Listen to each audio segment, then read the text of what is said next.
eliminamos aquelas ideias atávicas de um pequeno demôniozinho do lado esquerdo e um anjinho do lado direito, cada qual fazendo as suas sugestões. E essa imagem, essa pintura, não sai da mente das pessoas. De modo que a palavra tentação é sempre associada a um ambiente religioso e a ideias religiosas que já ficaram no passado. Quem dera se a tentação fosse assim algo tão simples. Se ela se resumisse a duas personalidades, uma totalmente voltada para o bem e outra totalmente voltada para o mal, que estivessem a nos influenciar como se fosse uma campanha política, tentando obter o nosso voto e a nossa adesão. Não é tão simples assim. Eu gosto da maneira muito carinhosa e divertida com que Chico Xavier se refere à tentação. Ele diz que a tentação é você estar correndo de um cachorro muito grande, com uma vontade imensa de ser alcançado.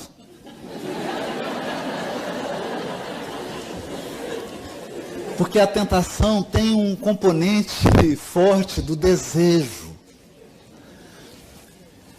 Tentação significa que há uma divisão. Um lado do nosso psiquismo deseja ardentemente repetir, viver novamente, experimentar, extrair prazer daquela experiência. E um outro lado, já mais consciente, já mais esclarecido, mais fortalecido, sabe que é preciso avançar. Avançar. Portanto, nós queremos conduzir essa reflexão de hoje de uma maneira mais leve, sem instilar qualquer sentimento de culpa e sem partir por um discurso também moralista, de estabelecer regras ou de julgar o passado, lembrando Paulo de Tarso quando diz: graças a Deus já somos o que somos. E nós só somos o que somos porque trilhamos os caminhos e vivemos vastas experiências ao longo da evolução. Algumas que trouxeram muitas alegrias para o nosso coração, outras que trouxeram imensas tristezas, mas o certo é que nos tornamos experientes. Porque a angelitude, a pureza da alma, não é conquistada por espíritos de cristal ou de açúcar. O anjo é feito de adamantium. Ele é forjado na luta, na renúncia, no sacrifício, no trabalho, na disciplina. Conhece a desilusão e a amargura de perto. As entidades angélicas têm uma profunda compaixão pelo nosso piso de experiência evolutiva, porque sabem exatamente o que é estar na posição em que estamos. Sabem exatamente o que é a condição e a vulnerabilidade de um encarnado. E é sobre esse ponto agora que a gente gostaria de navegar. A vulnerabilidade do encarnado. Há uma passagem do Evangelho em que Jesus se refere: na verdade, o espírito está pronto, mas a carne é fraca. E Emmanuel, na sua lucidez, define o espírito como representando a nossa fonte, o nosso núcleo divino. Aqueles potenciais que lembram esse maravilhoso vídeo de divulgação do Congresso da FERGS, agora em outubro, em Gramado. Uma planta, uma semente que vai desabrochando, porque nós temos o DNA de Deus em nós. Nós somos imagem e semelhança do Criador. Fomos destinados à pureza e à perfeição relativa da criatura. Preparados para uma felicidade sem mescla, evidentemente que será alcançada num processo árduo e longo de construção de si mesmo, porque a evolução respeita um princípio da lei divina, que é o espírito de sequência da natureza. A natureza tem um espírito de sequência. Toda a realidade começa na semente, desabrocha, se torna uma grande árvore, até que ofereça frutos. E a espiritualidade superior também não é diferente. Mas se essa é a característica do espírito, nós temos também a da carne. E não nos enganemos, diz Emmanuel, em uma de suas mensagens. Quem dera se a carne fosse apenas o corpo físico. Não é sobre isso que nós estamos falando. O corpo físico é apenas uma condensação fluídica, uma condensação de energias que nos permite operar no mundo material. O corpo é uma veste, uma emanação, uma consequência do nosso corpo espiritual. Mas ele é um instrumento que não é nem culpado, nem tem o mérito das nossas escolhas. O corpo é uma tela que reflete com fidelidade a nossa consciência espiritual. Quando o Evangelho se refere à carne, está dizendo a um conjunto de características do ser encarnado. A carne como representando vulnerabilidade. Vulnerabilidade. E o que significa isso? Estar encarnado é, por exemplo, independente de ter algum débito, tropeçar nessa escada e quebrar uma perna. Estar encarnado pode representar viver de uma maneira mais drástica o processo de envelhecimento. A impermanência. Saber que do berço ao túmulo nós somos peregrinos e experimentamos esse estado de impermanência. Eu não sei quanto tempo permanecerei encarnado. Não sei quanto tempo os meus vínculos estarão ao meu lado. Pessoas que nos sustentam, que nos nutrem magneticamente, espiritualmente, podem ser convidadas essa noite a regressarem ao mundo espiritual. Mas há outros elementos que devem ser considerados. Ao estarmos encarnados, não estamos de posse de toda a nossa memória. Isso faz muita diferença. No sentido positivo e no sentido negativo. No sentido negativo, porque se pudéssemos lembrar de todos os nossos vínculos de sofrimento e de todas as nossas ações inconsequentes, talvez nós não tivéssemos um sorriso tão espontâneo. E como o Criador preza a espontaneidade, como o Criador vela pelo nosso sorriso, pela nossa alegria, Ele nos permite a bênção do esquecimento. Poder olhar para alguém sem recordar-se dos equívocos já cometidos na relação.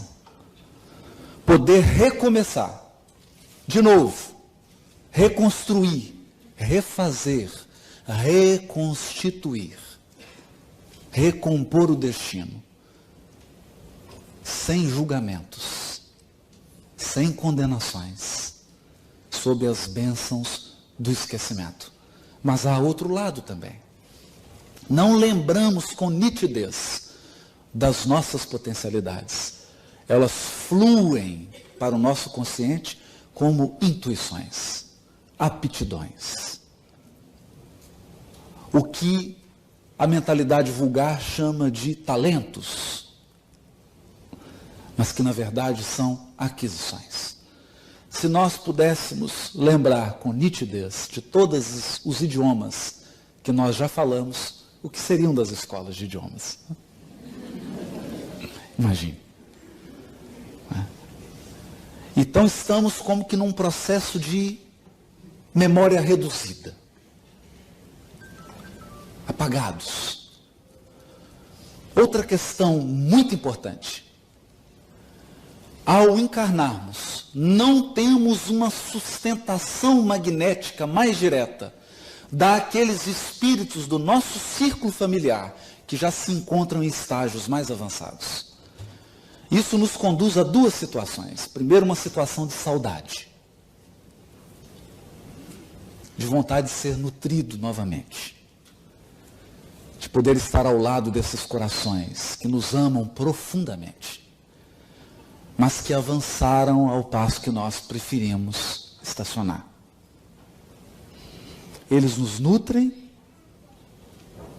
nos amparam, mas como estamos na carne, a nossa percepção, a nossa capacidade de usufruir em toda a sua pujança dessa nutrição magnética é menor.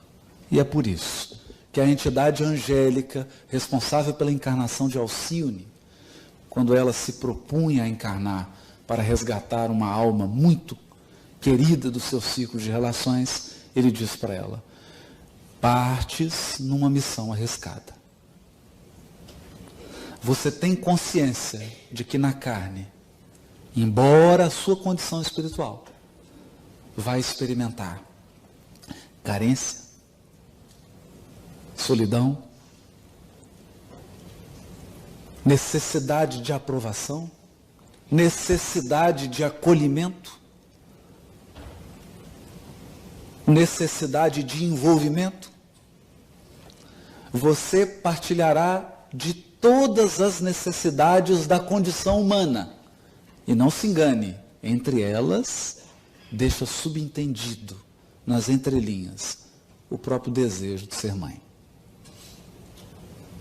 Cruzará com seres com os quais possui vínculos afetivos muito fortes. E não se esqueça, Alcione, vários partem desta esfera em missões arriscadas como as tuas e não conseguem regressar de pronto. É esse conjunto de vulnerabilidade que Paulo de Tarso, aproveitando a fala de Jesus, dá o nome de carne. Não tem muito a ver com o corpo físico, mas tem muito a ver com aquele primeiro andar que o Sérgio nos disse. A necessidade de conservação, o instinto de reprodução, o instinto de destruição. Tudo isso somado ao apagamento que a encarnação propicia, nos coloca numa vulnerabilidade que, no mínimo, nos exige um estado de vigilância permanente. Permanente. E é aí que entram os processos de tentação. Os mecanismos da tentação. É bom lembrar que, se você não sofre nenhuma tentação, talvez isso seja um indício perigoso de que você já tombou sobre ela. Já se entregou tanto que não há mais nada a ser tentado. Ou, e é sempre bom fazer essa exceção, você já atingiu a região das consciências angélicas. Então, tendo algum anjo aqui na plateia, por favor, me perdoe.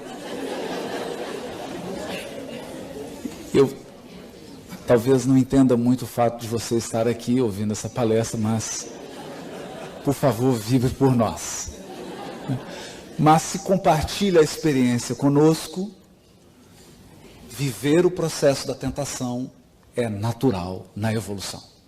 É lei natural.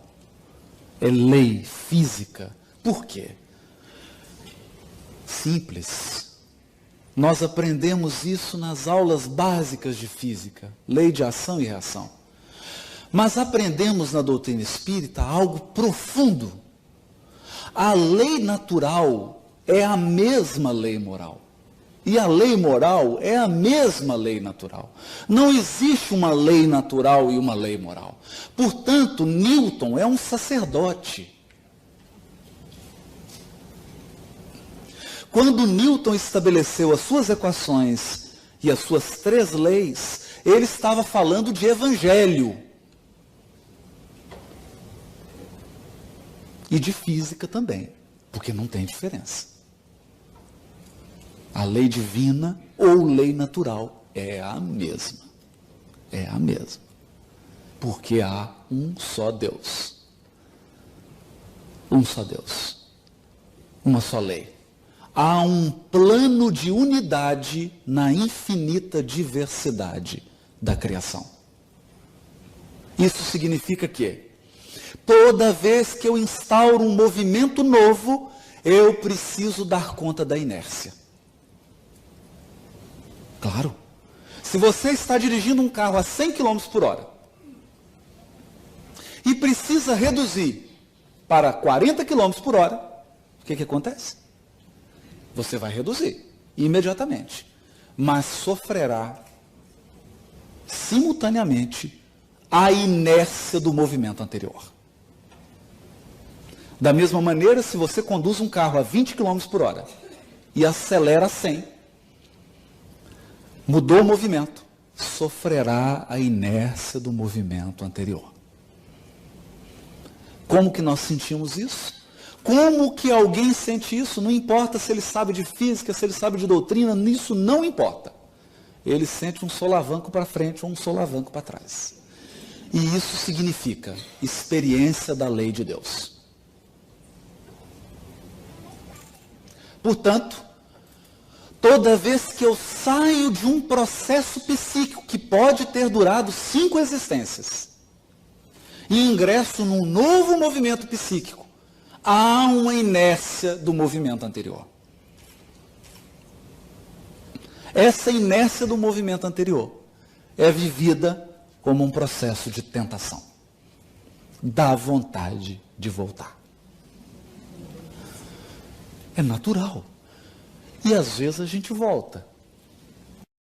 Às vezes volta várias vezes, até ter força moral suficiente para sustentar o movimento novo. É assim que a criatura que teve 5, 10 existências, envolvidas em situações de poder, ao voltar nessa existência, e ao se propor uma nova experiência, agora não mais centrada no desejo de poder, mas em outra proposta acolhida por ela, ela vai experimentar a inércia. E quando se percebe, enxerga-se repetindo velhos padrões de conduta, velhos padrões de crença, comportamentos inconscientes. Essa é a tentação. É natural. Não imaginemos que há um Criador julgando, que há um Criador recriminando, porque nós somos integralmente amados e respeitados por Deus. Integralmente amados e respeitados. Quer você avance, quer você regresse. Quer você avance, quer você estacione. O amor de Deus permanece inalterável. Porque isso integra a nossa experiência individual. E a experiência evolutiva, ela é pessoal, individual e intransferível. Não há empréstimo de aquisições espirituais. Há intercessões. Intercessões. Mas as intercessões integram o regime do amor de Deus, que sempre nos socorre, sempre nos reergue. Quem se propõe a uma evolução consciente está sempre em tentação. Está sempre lidando com comportamentos, com hábitos, cujas raízes se estendem ao profundo do nosso psiquismo, cujas raízes têm origem em experiências remotas do nosso espírito. É a nossa história. É a nossa genealogia. Assim, quando o Evangelho fala das multidões que seguiam Jesus, nós podemos imaginar, num plano social, várias criaturas seguindo Jesus. Mas se transferirmos essa observação para o plano interno, veremos em nós uma multidão. Porque o Haroldo de hoje é filho de alguém na encarnação passada. Mas esse alguém é filho de alguém da anterior.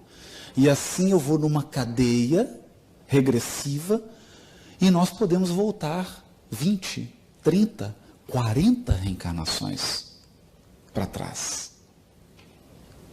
E eu perceberei, e o Sérgio está aqui, a gente vai conversar sobre isso e vai ajudar mais, porque não é a minha área, aqui está um juiz metido à besta querendo falar de psique. Não é? Mas nós estamos só dando um enfoque do Evangelho aqui, baseado nos textos, né, e tremendo as pernas. Se estiver falando algum conceito impróprio, Sérgio, você levanta a mão, pelo amor de Deus. Não é? A verdade é que há uma multidão dentro de mim. Uma multidão. E não é só uma multidão de personalidades. Porque se há um eu profundo, se há algo central em mim, que não é o Haroldo, que não é o Sérgio, é uma consciência que observa, porque o Sérgio ele consegue se observar, eu consigo, você consegue se observar, o que você pensa, o que você sente, como você se comporta, quais são seus hábitos. Se você dá conta de observar, é porque você não é aquilo que está observando. Você não é os seus sentimentos. Não é os seus pensamentos. Há algo profundo e anterior. Há um ser divino, que é a sua essência. Ou um núcleo divino, desabrochando, acordando. E quando esse núcleo olha para a personalidade de Haroldo, o que ele vê? Ele vê alguém com 1 e tanto, de cor tal, de cabelo tal, brasileiro, nasceu em Minas Gerais, exerce a profissão tal. Mas se esse eu profundo olha para a encarnação anterior, o que ele vai ver? Uma outra pessoa. Então, se nós colocarmos em fileira aqui 20 encarnações suas, você ficará surpreso em saber quantas coisas você já foi. Quantas posições você já ocupou. E nós vamos tornar isso ainda mais complexo. Em cada personalidade que você animou, você tinha um círculo de relações. Você estava num contexto social. Você estava em um contexto cultural. Você agia segundo padrões do grupo onde você estava. E, principalmente, você atuava segundo o horizonte de evolução da humanidade naquele período. Porque não imagine que numa encarnação sua na Idade Média, você tivesse a percepção e a compreensão que você tem hoje em Porto Alegre. Não é assim. O certo é que quando soma isso tudo, mistura, é um desafio. É um desafio. É um desafio por quê? No livro Caminho, Verdade e Vida, capítulo 129, Emmanuel encerra uma mensagem, Origem das Tentações, dizendo assim, sutil, recorda-te de que cada dia tem situações magnéticas específicas. Hã? Como assim? Cada dia tem situações magnéticas específicas? Considera a essência de tudo o que te atraiu no curso das horas. Tudo o que te atraiu no curso das horas. E eliminarás os males próprios, atendendo ao bem que Jesus deseja. Como assim? Todo dia vivemos circunstâncias que funcionam como ímãs, possuem uma força atrativa. Mas adivinhe, coloque uma cesta de diamante na frente de um cavalo. Experimenta tentar o cavalo com isso. Não vai conseguir. Porque uma cesta de diamante não é uma situação magnética que atrai o cavalo. Né? Chega em Brasília com uma cestinha de diamante. Você vai. Né? Bom, vamos mudar de assunto. Agora enche essa cesta de milho e coloca na frente do cavalo. Então isso significa que há um processo que é vibratório. Vibratório. E é aí que Emmanuel diz assim, comentando a carta de Tiago, capítulo 1, versículo 14, onde Tiago diz, o apóstolo, antes, cada qual é provado ou tentado pela própria concupiscência, que o arrasta e seduz. O Emmanuel diz assim, examinemos particularmente ambos os substantivos, tentação e concupiscência. Tentação e concupiscência. O primeiro exterioriza o segundo. Algo aconteceu dentro de mim. É a concupiscência. E depois aconteceu fora. Porque nós ocidentais vivemos uma ilusão. De que o mundo exterior determina o mundo íntimo. Mas não é assim. É o mundo íntimo que determina o mundo exterior. Não é vida e pensamento. É pensamento e vida. Tal qual sentimos, tal qual pensamos, essa será nossa vida. Então, a tentação é a exteriorização da concupiscência. E o que é, então, a concupiscência? Diz Emmanuel.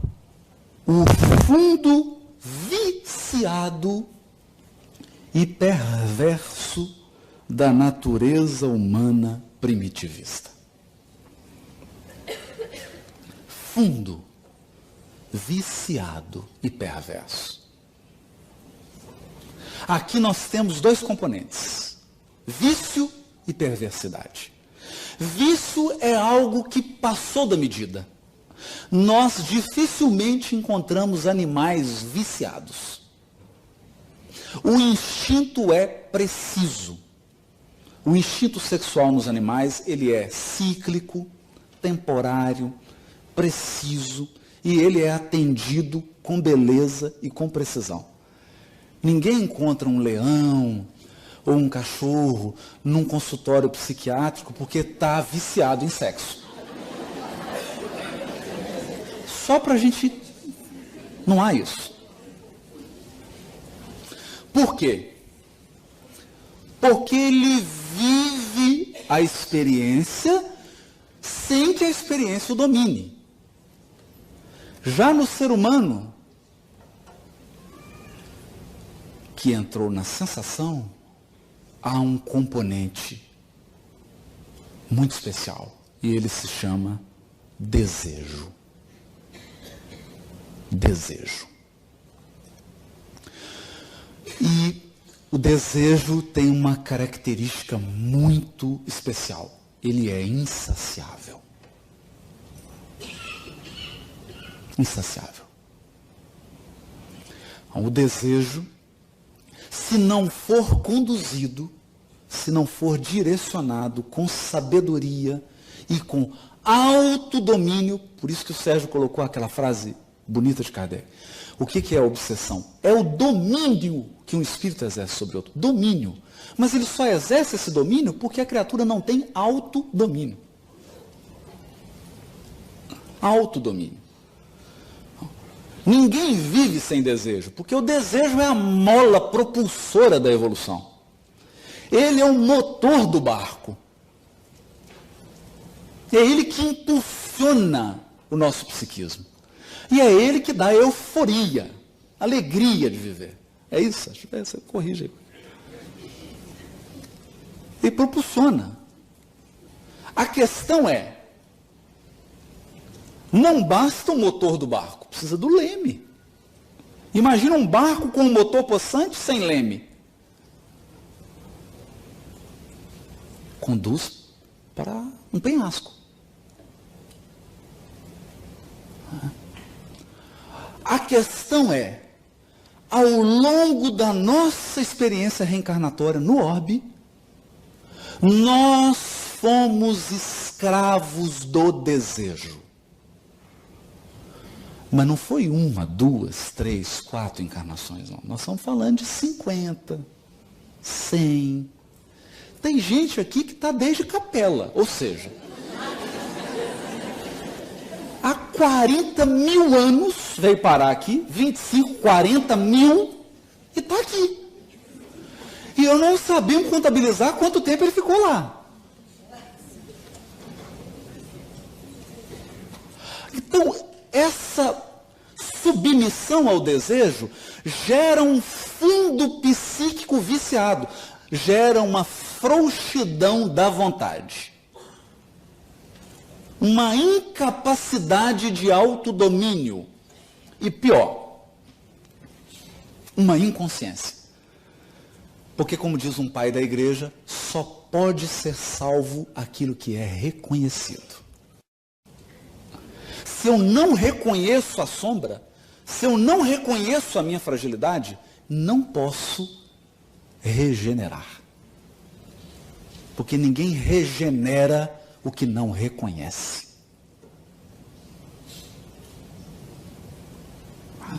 Há uma tentação exterior, como o Sérgio deu o exemplo, você encontrar aquela pessoa, né, e se sentir profundamente atraído por ela, é apenas uma situação magnética que sintonizou com o seu magnetismo psíquico.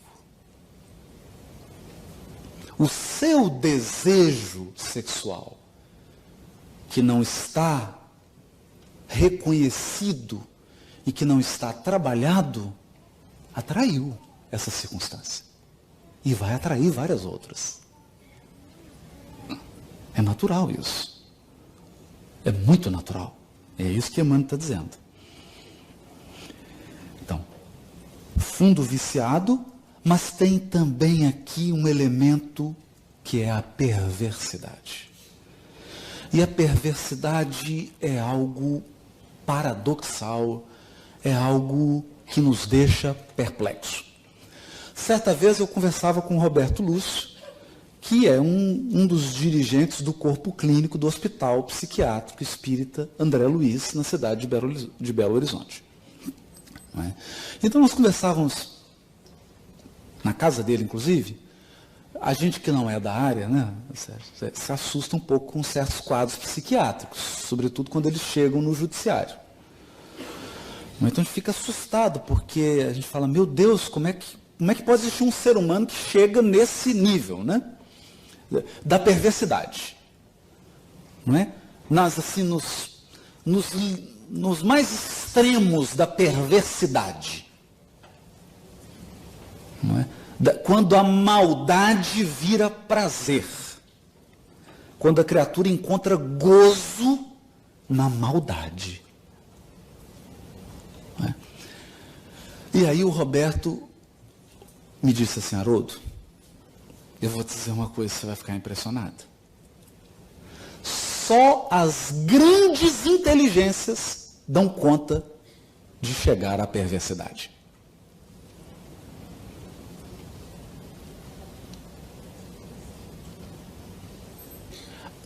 Uma criatura simples, que está no estágio mais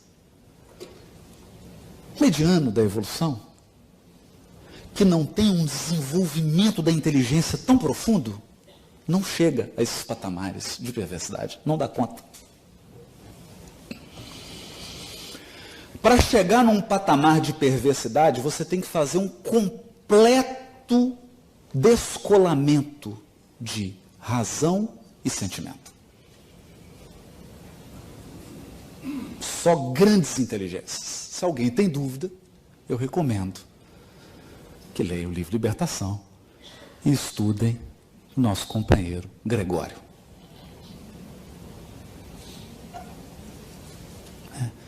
Por isso, achei muito interessante o que o Sérgio disse quanto ao perigo da intelectualidade distorcida, da inteligência sem compromisso com o bem comum, com a inteligência descompromissada com o amor.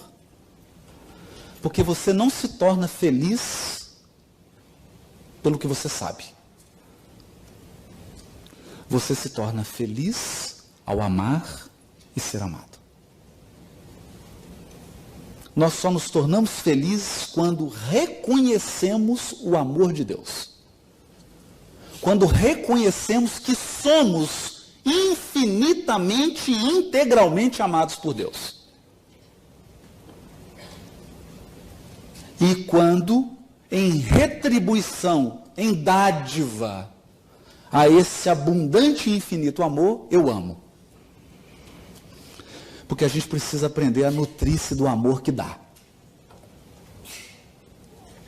Que é a experiência dos altiplanos do sentimento, como colocado por Lázaro. No ápice do sentimento está o amor.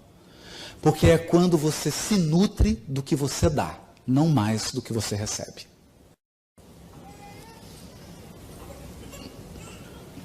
Até lá, muitos de nós fazem a experiência da inteligência sem compromisso.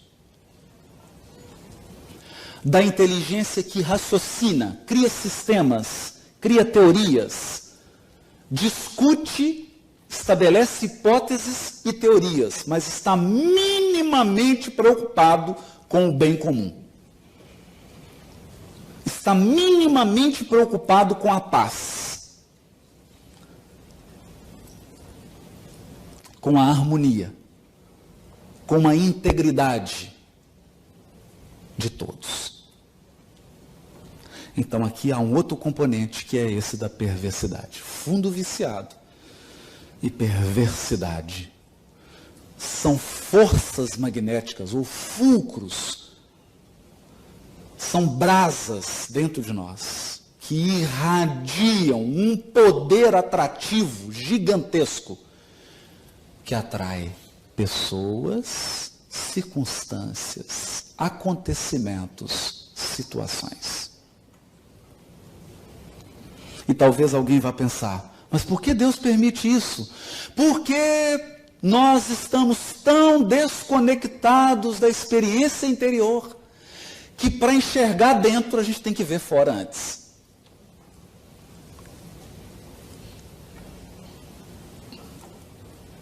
É a evolução feita aos tropeços. Eu preciso cair 20 vezes para perceber que eu estou mancando.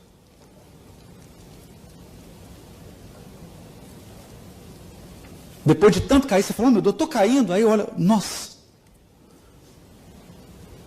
estou mancando. Deixa eu corrigir meus passos. Deixa eu atuar por dentro.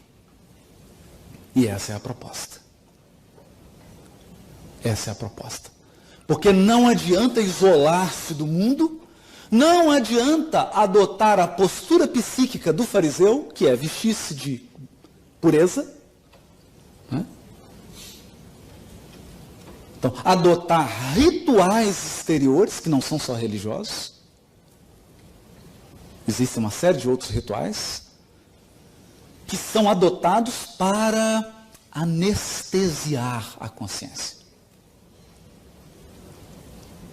Como se, ao me afastar de lugares, ao adotar comportamentos exteriores, eu tivesse verdadeiramente fazendo o trabalho interior, fazendo a autoconfrontação, olhando para mim de verdade. Que é doloroso. É bastante doloroso. Nós gostaríamos de chamar a reflexão agora, com base no livro Ação e Reação, alguns textos, mas aproveitando aí, inclusive o diálogo aqui com o que o Sérgio já falou, temos aprendido que a consciência possui multiníveis.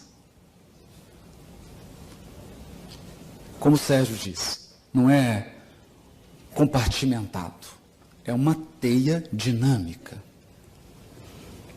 E um dos aspectos da nossa consciência é a consciência sensorial. O que é a consciência sensorial? Porque ela diz respeito a nós encarnados. Significa que, se eu estou preso a um nível de consciência sensorial, eu só faço o que é agradável e fujo do que é desagradável. Então, se dá prazer, eu faço. Se não dá prazer, eu não faço. É a consciência puramente apegada aos sentidos.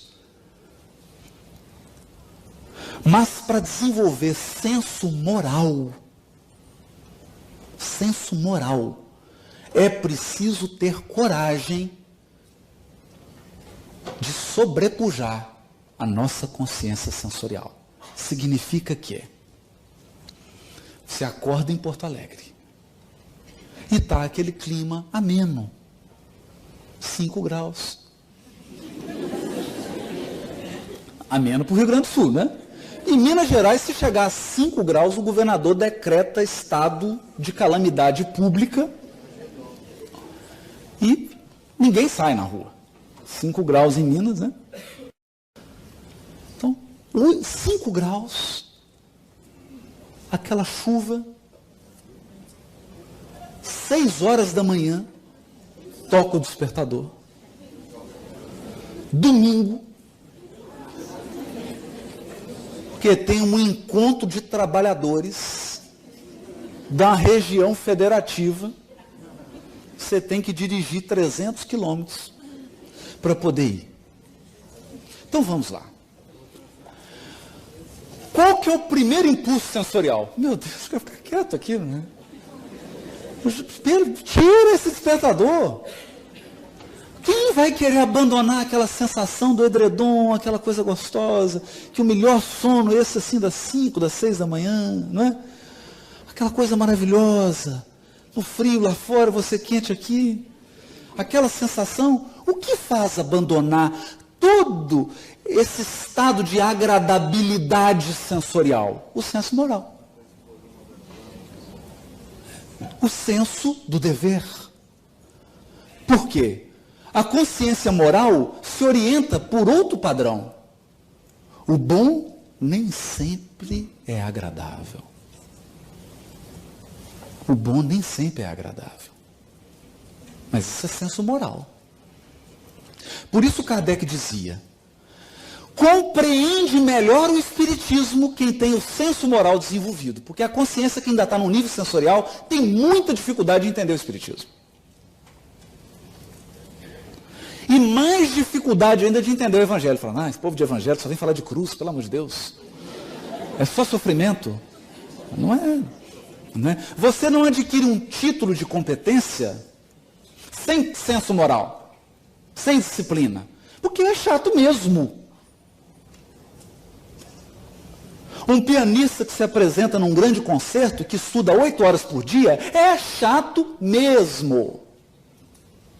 É muito chato. É agradável você fazer um dia, fazer outro, mas fazer todo dia. O grande violonista Segovia dizia o seguinte: se eu ficar um dia sem tocar, não percebo muito. 2 dias eu percebo. 3 dias a plateia percebe. Então você imagina o que é isso? 6 dias por semana a criatura estudar 6, 7, 8 horas para ter um desempenho de 1h30. Passa 1 ano, passa 2, passa 3. Ele teve uma carreira de 70 anos. Desencarnou com quase 90 fazendo concertos. Isso não pode ser agradável. Porque não é para ser agradável, é para ser bom. E o bom nem sempre é agradável.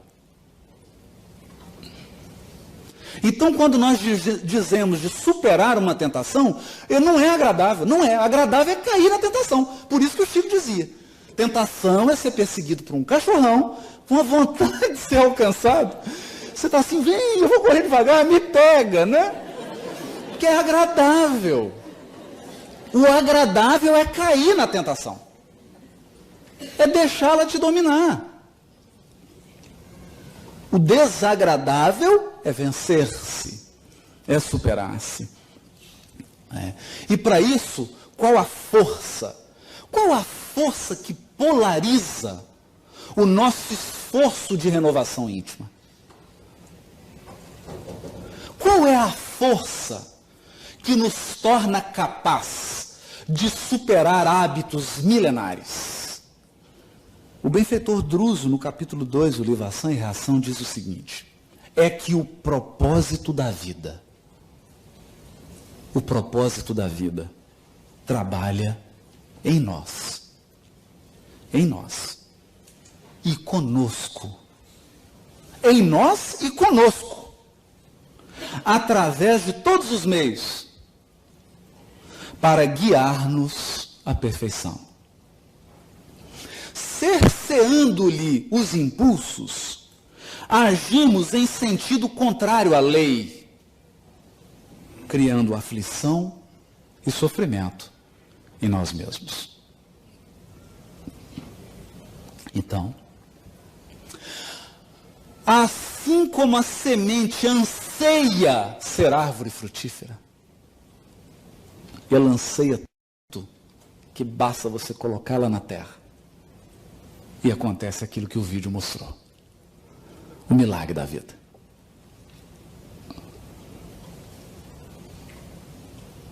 Tudo que é vivo anseia por expressar os seus máximos potenciais. Então, cada um de nós aqui sabe, lá no fundo, mas é lá no fundo mesmo, que é um ser angelical. E essa certeza, essa memória, essa lembrança, gera um impulso. Por quê? Porque representa Deus agindo na minha consciência. O lugar onde Deus mora é dentro de mim. Ele é essa força que trabalha em nós e conosco. Em nós e conosco, guiando-nos por todos os meios à perfeição.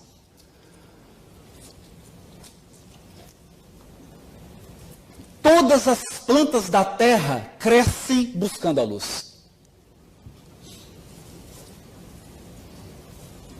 Você pode colocar num vasinho, feijãozinho, e ela vai subir procurando a luz. A vida é essa procura. E nós, seres humanos, não nos sentimos plenamente felizes e realizados se não realizarmos os nossos máximos potenciais. É da nossa natureza. É da nossa natureza. Dentre esses potenciais divinos estão o potencial de amar, o potencial de renunciar, o potencial de aprender, o potencial de cooperar com Deus, porque nós somos filhos dele, e o filho anseia comungar com o Pai. Há uma fome de amor em todos nós, que é insaciável e insubstituível por qualquer criatura. Você pode estar com a sua alma gêmea e sentir um vazio interior, um vazio interior. Porque esse vazio só pode ser preenchido por Deus. É a nossa sede de comunhão com o Pai. É um propósito que nós podemos cercear esse impulso? Podemos. Podemos tamponá-lo? Podemos. E isso faz o quê? isso gera aflição e sofrimento em nós mesmos. Porque não é questão de cumprir uma pauta moralista de conduta. Não é questão de atender padrões e requisitos. É uma questão de ser você. É impossível ser feliz sem realizar os máximos potenciais que estão dentro de nós. Não tem jeito. Nós ansiamos por expressar essas potências divinas. E é por isso que Kardec, na questão 621, pergunta assim: onde está escrita a lei de Deus? Na consciência. Ele fala, se está escrito na consciência, por que Deus permite que ela seja escrita? Os homens se esqueceram e a menosprezaram. Quis Deus que eles se lembrassem. Então, voltar para esses impulsos interiores é lembrar da lei.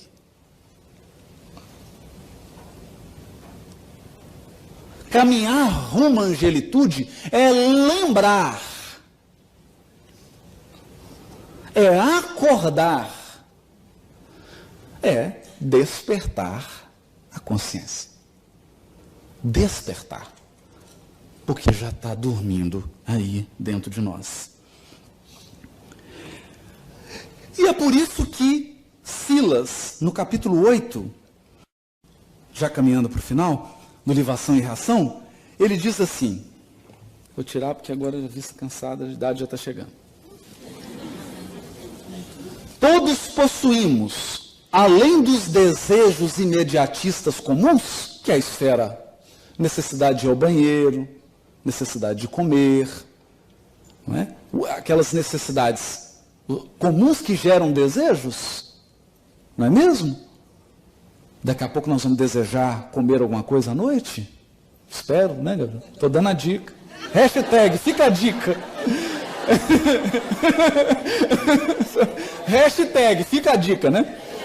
Então, além desses desejos imediatistas comuns, em qualquer fase da vida, todos nós possuímos um desejo central. Ou tema básico dos interesses mais íntimos. Olha que interessante. É a tônica que define a nossa irradiação. Por isso, além dos pensamentos vulgares que nos aprisionam à experiência rotineira, emitimos com mais frequência os pensamentos que nascem do desejo central que nos caracteriza. Que pensamentos esses que passam a constituir o reflexo dominante de nossa personalidade. Desse modo, é fácil conhecer a natureza de qualquer pessoa em qualquer plano, através das ocupações e posições em que prefira viver. Autoconhecimento. Isso significa que, se nós nos propomos sair vitoriosos dos processos de tentação, é importante cada qual identificar qual que é o tema básico do seu psiquismo. Para uns é a sexualidade, a troca afetiva. Para outros são as relações humanas que envolvem hierarquia, portanto o poder. Mas são sempre relações. Sempre relações. Tudo tem a ver com o nosso interagir com o outro. Pode ser a nossa relação com os bens, com os recursos. A ânsia de acumular, a ânsia de guardar. Cada um tem um tema básico. A partir desse tema básico se estrutura uma teia complexa e intricada de desejos que gravitam em torno desse desejo central. Isso tudo forma uma vibração. Isso tem cor. tem frequência, tem cheiro, tem um raio, tem uma energia. Isso atrai, isso define quem nós somos. Define quem nós somos. Portanto, quando falamos em evangelho, em reforma interior, estamos falando do maior projeto humano. O maior desafio posto ao homem sobre a terra, que é a autoconfrontação. Conhecer-se, identificar-se, para poder, com o auxílio das forças divinas que atuam em nós e conosco, estabelecer um novo movimento, um novo rumo, uma nova alvorada. Muito obrigado pela atenção de todos.